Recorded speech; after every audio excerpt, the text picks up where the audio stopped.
呼呼大睡，鼾声雷动。医生统计，约有50%男性、30%女性睡觉时都会习惯性打呼。而且根据美国调查，夫妻离婚主因第3名竟然就是打呼。其实有4类人特别容易打呼，包括容易鼻塞、扁桃腺肥大、下巴后缩，还有肥胖者。我们最好的方式是减重的 BMI 进步10%。他的呼吸中止缺氧程度可以进步25%。耳鼻喉科医师刘承信也在脸书分享5个口舌小运动，持续训练有望止鼾。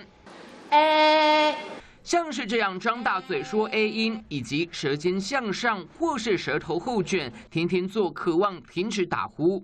这动作的话，可能对于我们的舌部还有口咽部肌肉的运动来讲，帮助会更直接。以及每天喝水、喝饮料都改用细吸管来吸吮，或是可学习吹管乐，舌头和软腭的张力强化了，就不太会打呼。可能执行15分钟，那你如果分成8分钟的话，我觉得可以早晚的当中去做这样的动作。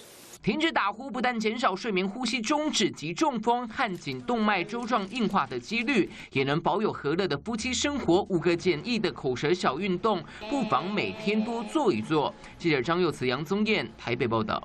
我是戴立刚，也是气象专家，18年的气象主播位置，告诉你最准确的天气讯息。当然，更重要的天气内容呢，就要锁定我们中视气象台。更多的新闻信息内容，锁定中视 YouTube 频道，按赞、订阅、分享，开启小铃铛。